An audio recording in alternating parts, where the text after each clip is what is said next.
So today is 9/11, and it's a tragic day with sad memories for any of us who are old enough to remember it. But it's also a day that reminds us that we live in a globalized world. And on the whole, living in a globalized world is a good thing, but it has unexpected consequences sometimes. And it means that we live, to use a hackneyed term, we live in an age of transition. Globalization today in 2019 looks somewhat different than it did in 2001. We weren't talking about tariffs or Brexit or various other disputes that are now very much on our agenda. And when I thought about writing a book about Roman emperors, there are lots of different ways I could have done it, lots of different emperors I could have chosen. But I decided that I wanted to pitch the book with the idea of ages of transition in mind and how people respond to overwhelming challenges. It was kind of a no-brainer to begin with Augustus, the first emperor, although honestly, many people would say that a book on Roman emperors has to begin with Julius Caesar. Some of you know that there is a famous book from ancient times called The 12 Caesars, written by Suetonius. That begins with Julius Caesar. You will also notice that that book is 12 Caesars and my book is 10 Caesars. How come? Well, we live in a attention deficit deprived era, and I felt that I could either write a book on 10 Caesars or 12 emojis. So 10 Caesars. Suetonius starts with Julius Caesar, but I, like many of my colleagues, think that Julius Caesar was the last Roman aristocrat, not the first emperor, and that Augustus was the first emperor. He certainly sets up the imperial monarchy as it exists for a long time. But I end the book with Constantine. Constantine is not the last Roman emperor in the West. The Roman Empire in the West lasts about 150 years after Constantine, and the Roman Empire in the East lasts more than 1,000 years after Constantine. We think of it as the Byzantine Empire. But I thought Constantine was a good stopping point, both because he faces a similar challenge to Augustus. He has to remake the world, and he does remake the world. When Constantine's done, the Roman Empire looks something like the beginnings of medieval Europe. When Augustus is done, it's still classical antiquity. So that's why I chose these two figures. So what I want to do today is kind of briefly introduce you to the emperors and talk about their families, and then talk about some of the ways that they ruled. And we'll see whether or not they remind us of anything more current. Oops, so I failed on that, and I failed on that. The space bar. Nope. Yes, okay, got it. So here's the first of our emperors. This is Augustus, as I said, the founder of the empire. Augustus came to power at the age of 18. He was the posthumously adopted son of Julius Caesar. He was Caesar's grandnephew. He was only half a Roman aristocrat, and he was immensely talented and precocious. He had spent the next dozen years or so fighting his way to the top and defeating Antony and Cleopatra for the rule of the Roman world in a very bloody series of wars that caused enormous suffering to civilians as well as to the combatants. But Augustus had a vision of how to remake the Roman world, and so he lays the foundation for what will become the Roman monarchy. One of the things that he does is that he knows that monarchy is a dirty word in Rome, but he believes that the problems of the republic can only be solved by a monarchy, and they can only be solved by a system that moves out from the narrow elite that governed the city of Rome to bring in the elites of Italy and of the provinces. But he wisely understood the only way to do this was to lie and to pretend he wasn't doing it at all. Pay no attention. Who are you going to believe, me or your lying eyes? He doesn't call himself a king. The title dictator was abolished after the assassination of Caesar. He calls himself the first man in Rome, the princeps, And he has the Senate give him a title which means roughly the Reverend Augustus. It means something like the revered one. It is a vague title that allows him to be a king in all but name. The other thing he does is he pays a lot of attention to a dynasty. And he tries very hard to come up with an heir who is a birth descendant of his. And numerous attempts to make this happen all fail. And in the end, he has to settle for his stepson, the son of his wife, Livia. And that stepson who follows him on the throne is my second emperor, Tiberius. We might think of Tiberius as the continuator. Tiberius stands in relation to Augustus the way John Adams does to George Washington or Tim Cook to Steve Jobs. It's very hard to be the second after the great founder. You're at a disadvantage. And Tiberius is not a popular Roman emperor, anything but. He's remembered as a tyrant. He was kind of tyrannical. He kills a lot of senators. So did Augustus. But Augustus made sure to kill them early in his life and then switched to a kinder, gentler way of ruling. Tiberius isn't wise in that sense. And when Tiberius dies, the Romans refuse to deify him, as they had deified Caesar and Augustus. But Tiberius is a very important person, both because he shows that the monarchy will continue, that Augustus was not a flash in the pan, and also because he does something that's immensely unpopular, but tremendously necessary. He stops. Rome had been a conquering, expanding empire for centuries. That's how the Romans got rich, and it's how they got themselves into trouble by trying to govern 70 million people with the institutions that had governed a city-state. It's what led to over a century of revolution that ultimately brought down the Republic and brought in the monarchy. It's Tiberius who says, enough. Augustus's motto had been imperium sine fine, empire without end. Tiberius stops all that. He withdraws the troops from the eastern side of the Rhine. He acknowledges the Romans are not going to ever conquer most of Germany. Tremendous consequences historically. Some of his successors try to reverse this and to expand the empire. But by and large, the Roman Empire after Tiberius is no longer expanding. It's rather looking inward. And that has enormous consequences. But as I say, it doesn't make him popular. He looked pretty good, however, compared to the last emperor from the house of Augustus. And that is the one Roman emperor who almost everyone has heard of, and that is Nero. Nero, the fiddler. He couldn't literally have been a fiddler because the fiddle wasn't invented until the Middle Ages. But he was an entertainer and proud of it. He played the lyre and recited poetry, and he really did play the lyre and sing as Rome burned. Nero came to the throne as a young man with great enthusiasm for what he might be able to do. A new broom was sweeping clean after the fusty old Claudius.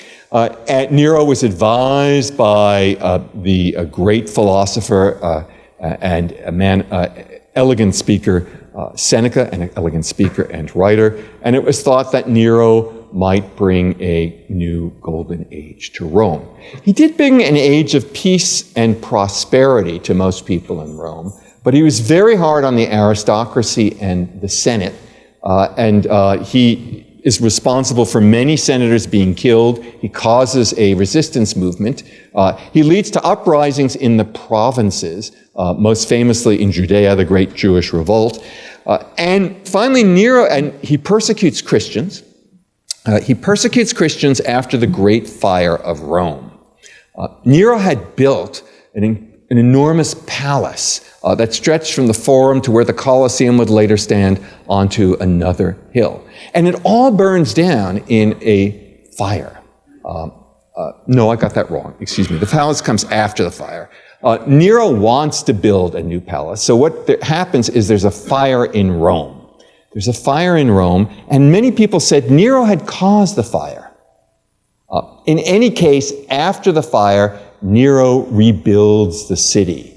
The fire makes him enormously unpopular. It takes place in July of 64. It's tremendously devastating. And Nero looks for a scapegoat, His scapegoat is the Christians.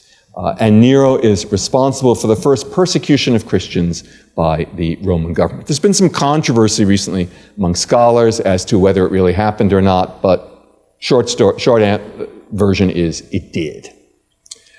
Ultimately, Nero goes too far. I'm going to leave for a moment exactly how he goes too far. We'll come back to that.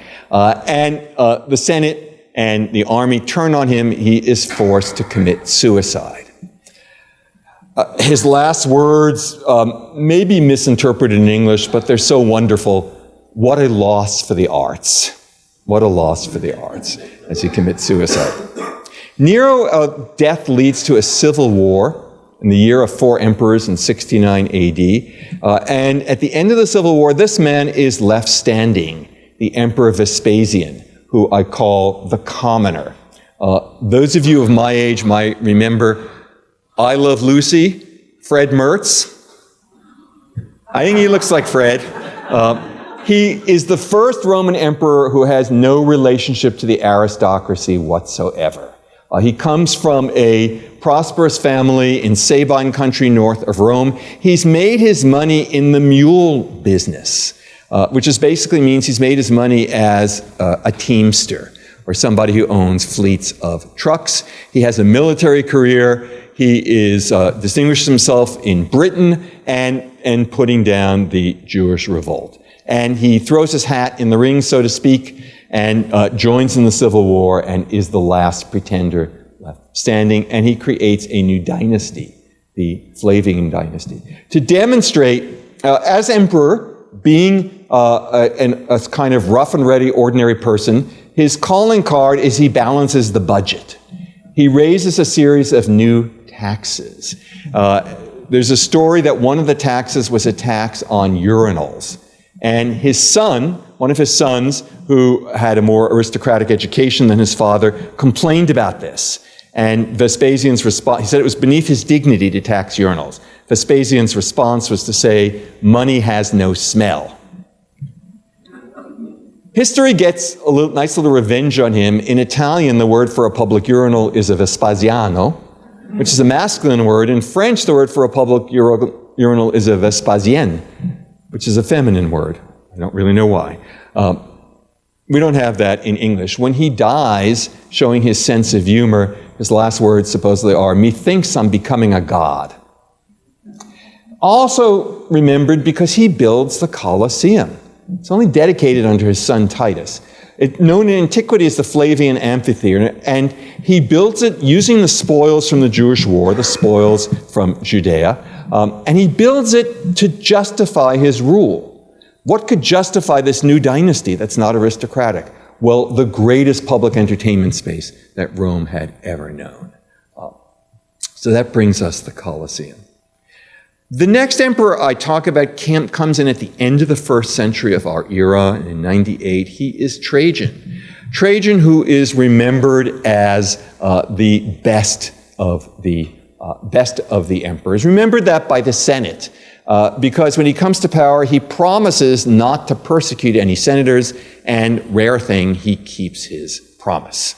He is a military man, descendant of Roman colonists from Spain. A famous Roman historian made the cutting remark based on his portrait. He had a reputation for being honest, and he looked stupid.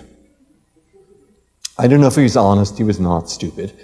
He was immensely ambitious. He wanted to, first of all, make Rome rich again, if you will, which he does. But he also wants to make Rome a conqueror again, which he also does by conquering Dacia, the modern Romania, on somewhat flimsy grounds. The reason he wants to conquer Dacia is it's a gold mine, literally. Dacia sits on gold. And in conquering Dacia, he brings an enormous amount of wealth back to Rome, which he used to build some of the imperial fora that you can still see today if you visit Rome, but also to start a welfare system for young people throughout Italy. So he is quite popular in doing this. Late in his life, he decides he wants even more conquests. He loves the military life. He is a soldier at heart. though he's a very good politician. And so he turns eastward and decides that he wants to conquer Iraq. And a running theme in history is it's not such a great idea to try to conquer Iraq. He succeeds, he gets as far as the Persian Gulf.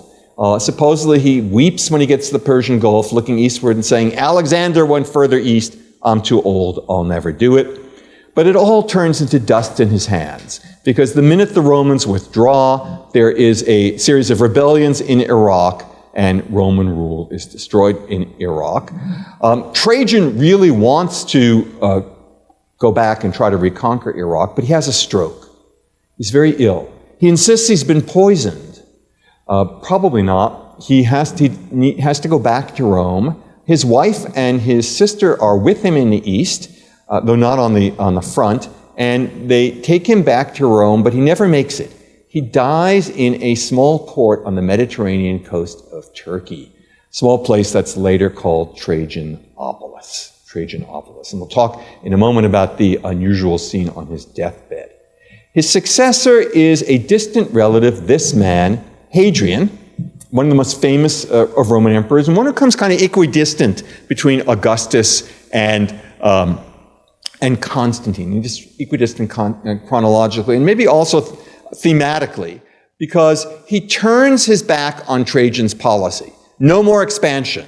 Immediate withdrawal from Iraq, from Mesopotamia, and the immediate execution of the leading hawks in the Roman government who were not happy with how he ruled. So he starts out as a tyrant, and then dedicates himself to two things. First of all, a policy of military retrenchment, building up fortifications on the frontier. And he spends a lot of his reign traveling from military post to military post to show that he really cares about the army, even though there aren't going to be any conquests, isn't going to be any booty.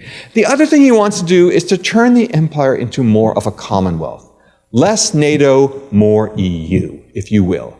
And he focuses on the east, Greece. He is a great lover of Greece. And as we'll see in a moment, he rebuilds Athens. And he elevates many Greek speakers to the Roman Senate to try to make the empire more of a partnership between the elites of the East and the West. His chosen successor, although it takes him a long time to get to the throne, is this man, Marcus Aurelius. I often ask my students, what's the best-selling book written during the Roman Empire? Someone said the Meditations. It's the second best-selling book written during the Roman Empire. What's the best-selling book written during the Roman Empire? Yeah, the New Testament. The New Testament is the best-selling book written during the Roman Empire. The Meditations is the second one. New Testament written in Greek, Meditations also written in Greek, not written in Latin, because Greek was the language par excellence of philosophy, and he was a philosopher. Marcus Aurelius was a philosopher. He was a terrific philosopher, and of all the Roman emperors, he's the only one who I feel confident with saying he was a truly good human being.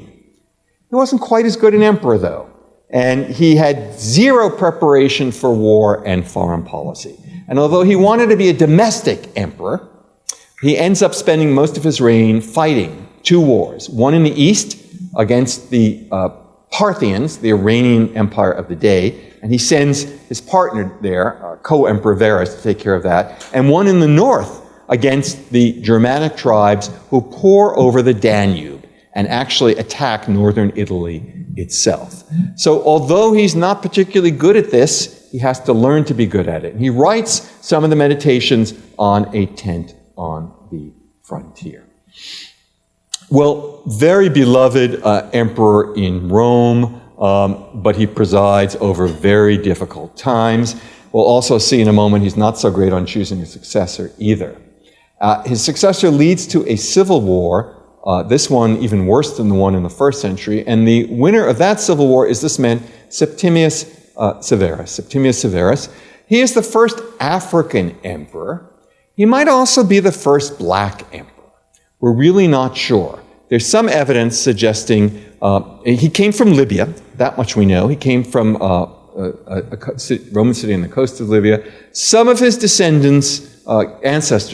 some of his ancestors came from Italy, but others might have come from North Africa. And the sources are unclear about this with Septimius. What we do know is that he marries a woman from Syria, and he creates the first Syrian African dynasty in the Roman world. It's one of the reasons the empire was so successful, is that it moves outward in expanding the elite and in choosing who will be the emperors. Unfortunately, he's also responsible for militarizing the empire, making the Senate weaker and making the army stronger, which is a way, has the bad effect of weakening elite support for the Roman Empire. After Septimius' dynasty rules in the middle of the 3rd century AD, there are 50 years of troubles. In foreign invasions, civil war, a revolving door of emperors, dozens of emperors in a short period of time, many of whom rule only for a very short period, less than a year or two in some cases. There's epidemic, and there's massive inflation, there's population decline and flight from the city, and tax trouble coming in. A series of reformers solve Rome's problems and stabilize the frontier, but only at the cost of making the empire more militarized, more centralized, raising taxes. One of the emperors who is most important in this is this guy, Diocletian. As you can see, this is kind of a different look for the Roman emperors. He is tough, not to say a thug. There's a story, we don't know if it's true or not, that he becomes emperor by stabbing his rival to death in front of an army assembly. I call him the Great Divider because he tries to turn the empire. He divides the empire in 4, with two emperors and 2 co-emperors, with him standing at the top. And he reforms the army. He makes the cavalry have a greater role. He raises taxes and stabilizes them, and tries to make sure that every Roman citizen stays in his or her place. He successfully stabilizes the frontiers, but only at a great cost. Finally, what he wants to do is, he believes, as do many Romans, that the reason Rome was in trouble was that Rome had lost the support of the gods. The Romans always believed they had to have the peace of the gods, as they called it. They felt they had lost that peace, and in order to survive, they had to reestablish it. Different emperors had different ways of doing it. Some had brought in new religions. His solution was to revive the old religion, the Olympian gods, and to persecute the atheists. And the atheists, in his opinion, were the Christians. Christianity had been a successful religion, growing over the centuries. We don't know how many people in the empire were Christian in the late 3rd century. 10% is not an unreasonable guesstimate, but it's only a guesstimate. Diocletian tries to stamp out Christianity. He thinks the gods are angry at Rome because of Christianity. He begins the Great Persecution, which does a lot of damage, but Christians on the whole hang tough. There are martyrs. The church survives, and many Romans don't buy into the persecution. They don't want to persecute their fellow citizens, who, as my colleague Professor Rabiard has shown, were more like other Romans, like pagan Romans, than we might think. And Diocletian is forced to admit that persecution is a failure. So is his system of creating 4 emperors. It's a failure in more ways than he could have imagined, because his successor and the last emperor I talk about is Constantine. Constantine the Great, the first Christian emperor. The man more responsible than anyone else for Christianizing the Roman Empire, for making the Roman Empire a Christian empire. He too has a new look. As you can see, the beard is gone, back to a more classical look, but a kind of butch classical look. And we'll also see that he moves the empire's perspective eastward. Well, the Roman emperors were running a family business. They always treated it as a family business. And we can't possibly understand them without understanding the role of women in imperial Rome. I'll just mention a few. There is Livia, married to Augustus for over 50 years, wife of Augustus, mother of the second emperor Tiberius, castigated by her enemies as a poisoner who killed off the members of Augustus's family, who Augustus wanted to succeed him on the throne. Not true. Great story, but not true. She is, however, a very powerful woman. One of the most powerful women in Roman history, if not in all history. And she attracted a lot of calumny and opposition because of her power. Another powerful woman is Agrippina the Younger. She is the mother of Nero, the wife of the Emperor Claudius, and some say responsible for Claudius's untimely death, and ultimately for the untimely death of his son. Though again, this is gossip and rumor, but it does work out that her son Nero is Claudius's successor. She advises Nero, she's whispering in his ear, she's attending meetings where he meets with the Senate, sitting behind a curtain. She is throwing her weight around and perhaps giving him good advice, but ultimately she gets in the way. She doesn't like Nero's girlfriend, and Nero decides to get rid of her. So in one of the most infamous scenes in Tacitus in Roman history, he creates a collapsible boat near her villa on the Bay of Naples. She survives the collapsible boat, and he sends a group of soldiers to kill her. When they come to her villa, she is supposed to have bared her womb and said, "Strike here. This is where you should strike, because I know who sent you." Nero comes in for a lot of trouble, a lot of opposition for ordering the murder of his mother. Although the official party line is that, good news, we've saved Rome from a conspiracy. This is a tomb of a different kind of woman. This is Vespasian's mistress, a woman named Antonia Caenis.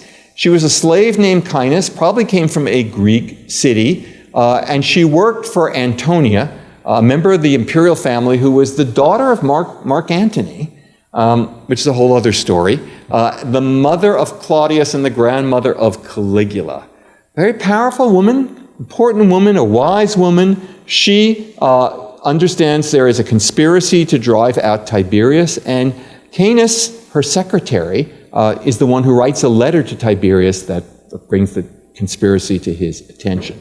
Caenis is rewarded by being freed, and she becomes the mistress of an up-and-coming general, the man who becomes the Emperor Vespasian. And it's likely that she helps him on the way to the top. When Vespasian becomes emperor, he's a widower, so there's no problem with him being together with Caenis, but as a senator, he can't marry an ex-slave. So they live together in a common law marriage, and she is said to have had great influence in controlling access to the emperor, maybe even charging for access to the emperor. And when she dies, like many freedmen, she builds an over-the-top tomb. I'm sorry that I can't show the other three sides of this. It's beautifully decorated with subtle reminders of who her man had been. And it's amazing that this particular tomb survives. This woman is Plotina. She is the wife of the Emperor Trajan, a very political woman, and one who is responsible for championing the young man who she wants to replace Trajan on the throne, Hadrian. Trajan doesn't want Hadrian because he knows that Hadrian's going to reverse his policy of military expansion, but Plotina does. When Trajan dies in that small city in southern Turkey, the official story is that before he dies, he names Hadrian to be his successor. But what many sources say, what we do know, he names Hadrian to be his successor, but he's too weak to write it. So the letter is written by his wife, Plotina. She writes the letter for him. There are those who doubt that he ever said that at all. And some people even say that she hired a ventriloquist to ventriloquize his voice from his deathbed. So it sounded like he'd said Hadrian should be his successor, and there were witnesses. Anyhow, Hadrian becomes emperor. Plotina does very well. Hadrian is a patron of hers, and she has a fortune running brick-making facilities, brick-making factories. It's a great building period in Rome. If I had a pointer, I would show you her name, but you can see it, Plotina. It's a brick stamp. And what's also really neat about it is that the foreman of her brick factory was a woman, Livia and Constantine.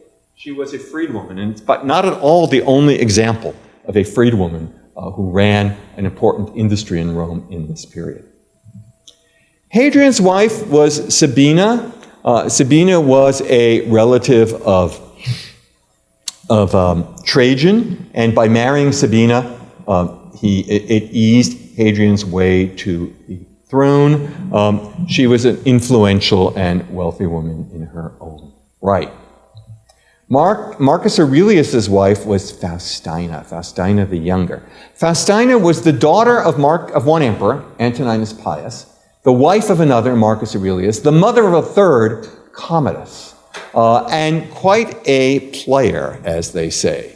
Marcus Aurelius was never in good health, and at one point it looked like he was going to die.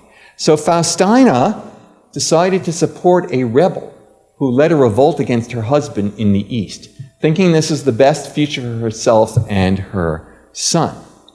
The rebellion is put down very quickly, and there are damaging letters written by Faustina that Marcus Aurelius wisely has burned. Let bygones be bygones is what he says. But she dies not long afterwards, perhaps of a broken heart, and a city is named after her, Faustinopolis, in central Turkey. Alas, there's nothing there today. The wife of Septimius Severus is Julia Domna, a Syrian. This is a really nice, unique representation of the imperial family from Egypt. You can see Julia Domna. You can see Septimius Severus, and as you can see, he is dark-skinned, which adds evidence to the idea that he might have been Rome's first black emperor. Unfortunately, the convention of Egyptian art is to make men have darker skin, so it's not really dispositive. This is their son Caracalla, who succeeds them on the throne, and that was their son Gaeta, who was supposed to be the joint ruler with Caracalla. But the boys hated each other. On his deathbed, Septimius Severus said to his two sons, get along with each other, pay the soldiers, and don't pay any attention to anyone else. Maybe they didn't pay attention to anyone else, and maybe they paid the soldiers, but they did not get along with each other. Caracalla has his brother assassinated in the palace in their mother's arms. She forgives her son. He made her a minister, the most highest rank I believe, for a Roman imperial woman up to this time. But when Caracalla is assassinated in turn, she dies of a broken heart. This is Fausta, the wife of Constantine the Great. The second wife, his first wife, whose name escapes me, had died young, and he had had a son by his first wife. He has several sons and daughters by his second wife. She was the daughter of Diocletian's colleague, Maximian. And she's involved in a scandal. Constantine's son by his first wife allegedly puts the moves on her. She calls him out for it. Constantine is furious. There is a hearing, and Constantine orders his son's execution. Unfortunately, Constantine's very wise mother, Helena, points out to him, you goofed up. He was innocent. You believed her. She was guilty. As many of you know, this is reminiscent of the plot of a famous drama, Phaedra. And so Fausta commits suicide.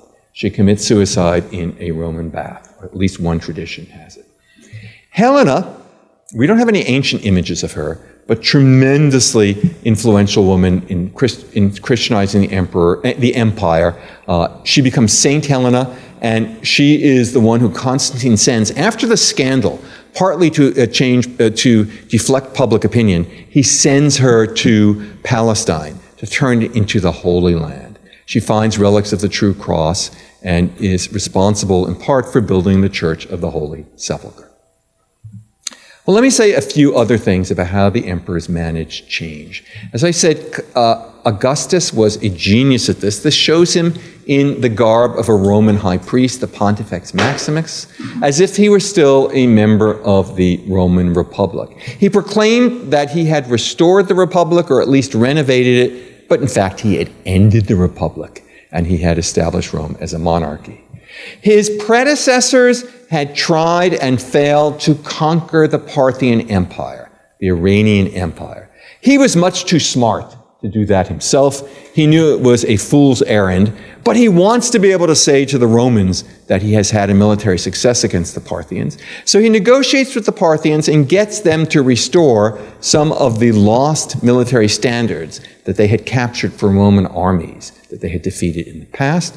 And he makes a big deal about it. This is a coin in which you see a Parthian kneeling in a status of submission. We know he's a Parthian because he's wearing pants. Parthians wore pants, Romans didn't, and he is restoring the standards to the Romans. Trajan, the conqueror, this is Trajan's column in Rome. Some of you will have seen it. It shows it's a cartoon strip-like series of depictions of his campaign in conquering Dacia. Well, Hadrian has a problem. He's not a conqueror. How is he going to depict his success? Well, for one thing, he builds remarkable, impressive frontier works. This one in particular, Hadrian's Wall. When Constantine becomes emperor, he defeats Maxentius at the Battle of the Milvian Bridge on October 28, 312 AD, one of the decisive moments, one of the turning points in history.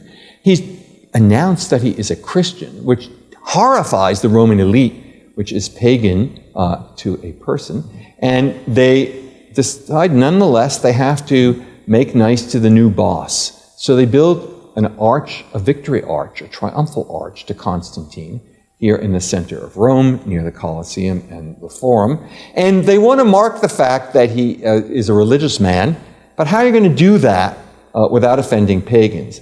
They do it by saying, and you really can't see it, I'm afraid, they do it by saying that he came to power instinctu divinitatis, by the help of a divinity, by the impetus of a divinity. That's a very politically correct way of avoiding saying he's a Christian, and he's got the Christian God. Constantine returns the favor by building up the churches of Rome, but not downtown. He builds the great churches in the outskirts of the city, near where the martyrs were buried. So, for instance, the Church of St. John Lateran, which is the Basilica of Rome, or the Vatican, St. Peter's in the Vatican. He builds Old St. Peter's, which was replaced in the Renaissance. Successful emperors created a strong brand. They were masters of communication. Augustus, for instance, when he's a young man, before he has the title Augustus, when he's simply Gaius Julius Caesar Octavianus, he wants to indicate his legitimacy. He issues this coin. So look at his face, look at it in profile, and I don't know how well you can see it in the back, but here's the guy he looks like. Julius Caesar in profile. Look how similar. Oh, oops, no, we didn't want to do that. Look how similar they look. Caesar and Gaius Julius Caesar Octavianus, young Augustus. Then, after Augustus defeats Mark Antony and Cleopatra, becomes the ruler of the whole Roman world, he changes his image. He gets a new look. He's a Greek god now. He looks like Apollo. Never mind the Caesar thing, we're starting all over again, and he's younger, too. It worked for him. Hadrian brings in a different look, the beard. The beard is associated with Greeks. Greeks wore beards. Greek men wore beards. Romans did not. So Hadrian wears a beard. It's a sign that he's Greek. And emperors for well over a century all wear beards. The other thing Hadrian does is he rebrands the city of Rome. It was Augustus who had left the biggest mark on it. And Hadrian rebuilds, an enormous rebuilding program in Rome, the most famous part of which is this building, the Pantheon. A building originally built by Augustus's closest colleague, Agrippa, rebuilt by Hadrian. It's one of the best preserved buildings of the ancient world. It's got a dome, as you can see. Inside, it's decorated with marbles that come from all over the Roman Empire, at least from the marble-producing area of the Roman Empire, to illustrate the diversity of the empire. But the top is a dome that gives a different message. Unity. The empire is united and ruled by one man.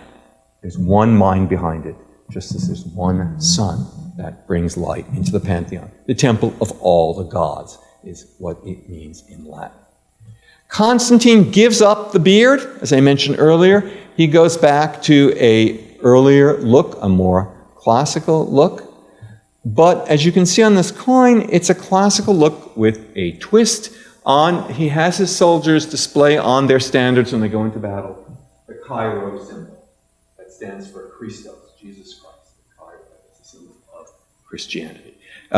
He doesn't look particularly different from other emperors here. If anything, he looks more classical than his predecessors because he has no beard here in profile. But the other side of the coin shows that he is different indeed. The emperors knew how to think different.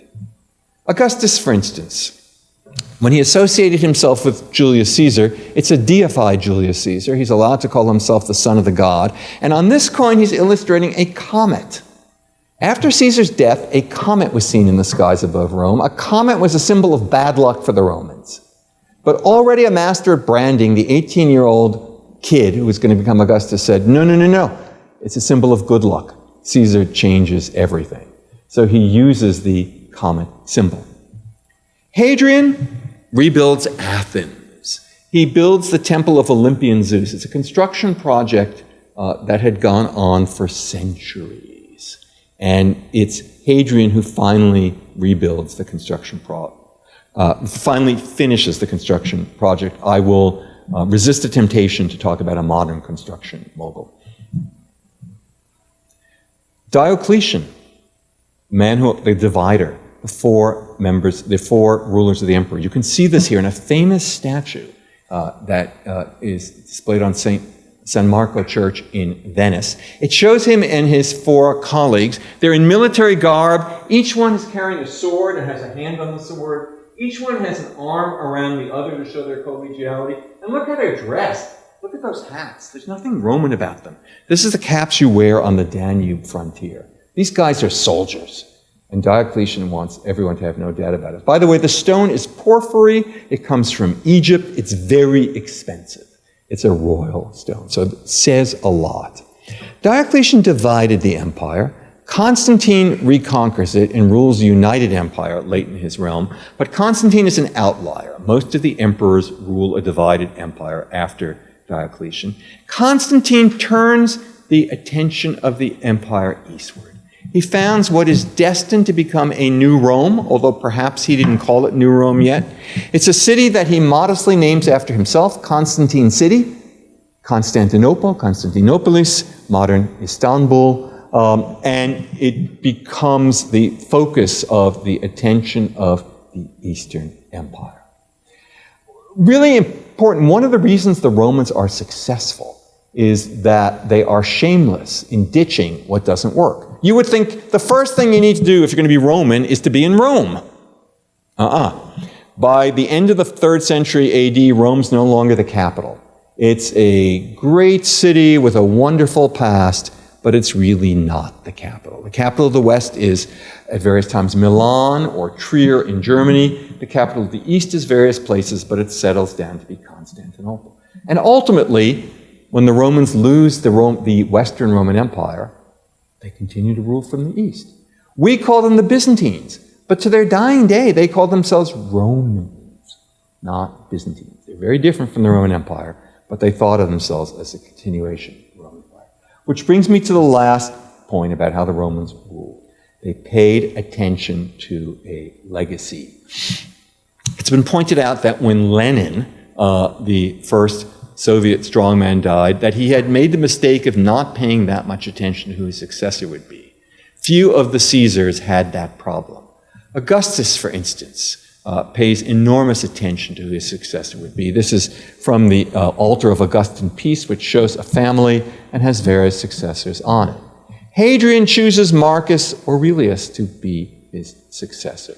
Constantine, many of the emperors are chosen through adoption. In fact, it's one of the secrets for the empire's success. It allows the emperors to choose people from outside of their family. It can also lead to civil war, but sometimes it can be successful. Some of the emperors were succeeded by their birth sons. In some cases, it was relatively successful, as in the case of Constantine's sons. In other cases, like that of Marcus Aurelius, leads to Commodus, not such a big success. as we've all seen in the movie Gladiator. Finally, another thing that the emperors did with their legacy is they built enormous tombs, like the pyramids of Egypt, so that no one would be in any doubt of their legitimacy. This is the mausoleum of Hadrian in Rome. It is a opposite number to the mausoleum of Augustus, which was also in Rome. But after Hadrian, the emperors are no longer so much focused on Rome. So the mausoleum of Diocletian is the octagonal building that you see there. It's in Split, Croatia, near where Diocletian was born. The mausoleum of Helena, the mother of Constantine, is here in the outskirts of Rome, the southern outskirts, in a park that almost no one ever goes to, and you can't really find it in most guidebooks.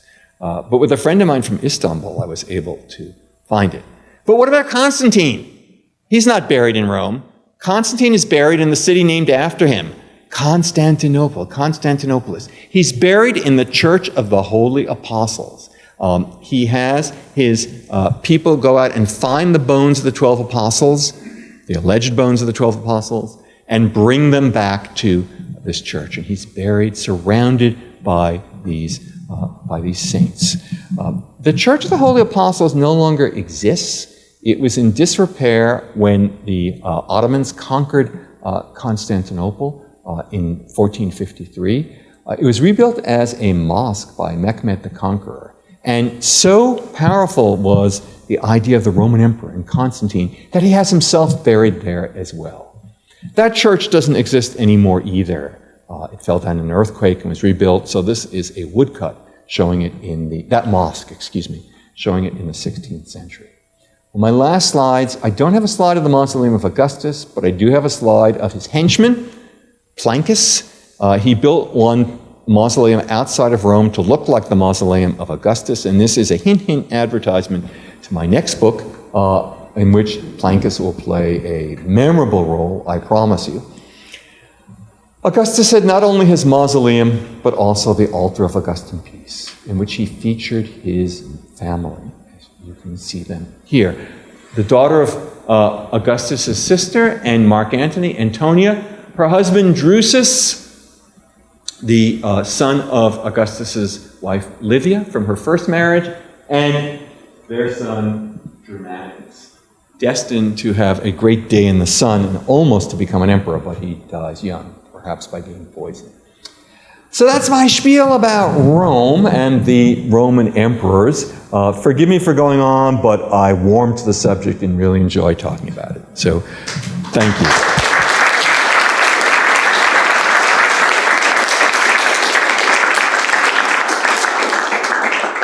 Thank you so much, and it looks like we have time for at least to fit in a couple of questions before this magically gets turned back into a study space. I see a hand up back here.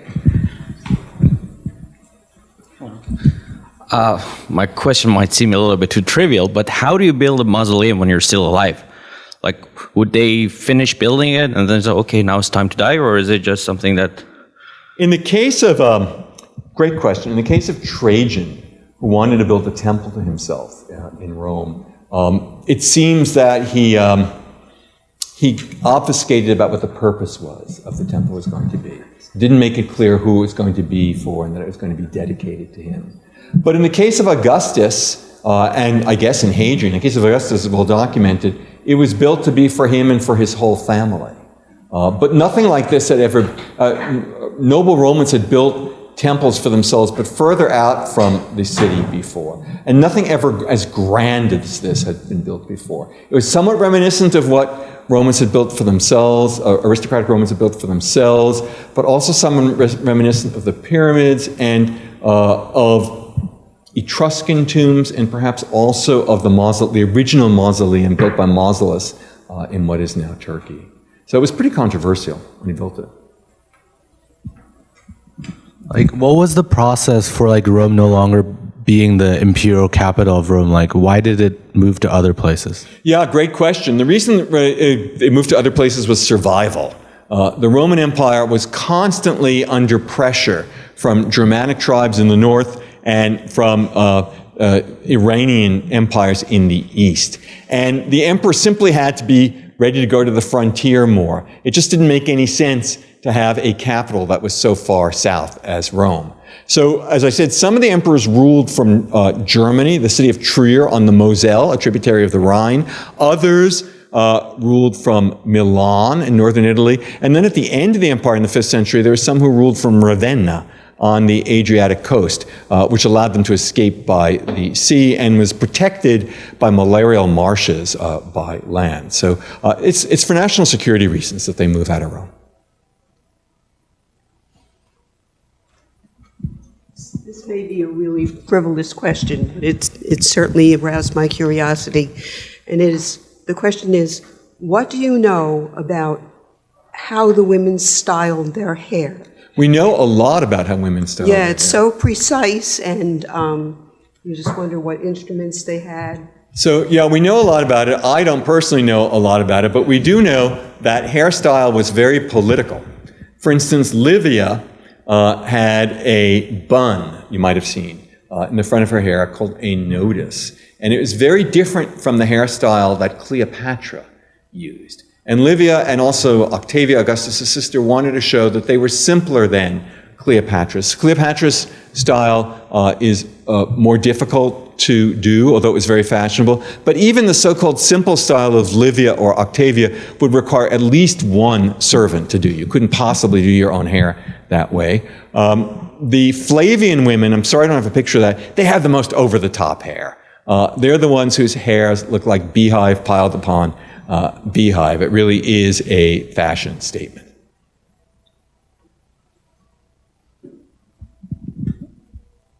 Thank you. So if I understand the project correctly, you want to shine a light on how these political leaders navigated through periods of transition. Yeah. And one thing that I was wondering is how, maybe it's a complex question, but how we can use those same political strategies or modify them in a world dominated by democratically elected rulers with term limits versus these autocratic in perpetuo leaders? Yeah, it's a great question. So some people would say that we can't, and that, there's much controversy over whether the European Union has a democratic deficit or not. It's clear that in some ways the European Union sacrifices democracy for efficiency and coordination and prosperity. And some people would say, yeah, you got to do that if you want to adjust to change. Others would say no, if you want to successfully adapt to change, you have to tap into what people want. Otherwise, you'll lack legitimacy and you won't be successful because people at the top can't magically know what's going to work and what's not going to work. The thing about the Romans that I find so impressive is how utterly ruthless they were about change. At the beginning of the empire, the kind of dilemma that faced the late republic is: do you want a republic, or are you willing to sacrifice the free institutions of a republic in order to have an empire, or would you give up the empire to have the free institutions of a republic? And the Romans say, in effect, hell no, we're not giving up the empire. We'll get rid of the republic. And they have these choices along the line. Do you want to have a capital at Rome, or do you want to stay powerful and have the empire? We don't need Rome. Do you want to have Italy? Not totally necessary. What about those pagan gods that you're so loyal to? We could change if need be, if we do that need to get the peace of the gods. So the Romans are very practical about this sort of thing. Thank you. I think we can probably continue conversations one-on-one. I want to remind you that if you're finding Professor Strauss's latest work to be compelling, you can read more about it and purchase a book at the back table. And please join me in thanking Professor Strauss. Thank you.